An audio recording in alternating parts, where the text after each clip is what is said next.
अस्सलामुअलैकुम friends, welcome to अनोखी story 786। आज मैं आपको एक नई कहानी सुनाने जा रहा हूं जिसका नाम है राह निजात। प्यारे दोस्तों, एक छोटी सी प्यारी सी बिल्ली अपनी अम्मी अब्बू के साथ अपने प्यारे घर में रहती थी। इनका घर बड़ी अच्छी और बड़ी बेहतरीन जगह पर वाक़ था जहां हर तरफ हरियाली ही हरियाली थी।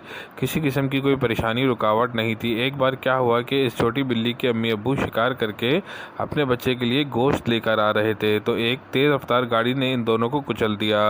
इस वाक़े के बाद बच्चा एक दो दिन तक अपने घर से बाहर नहीं निकला। वो इसलिए दोस्तों कि इसकी अम्मी ने जाते हुए कहा था कि बेटा, जब तक हम वापस ना आ जाएं तो घर से बाहर नहीं निकलना।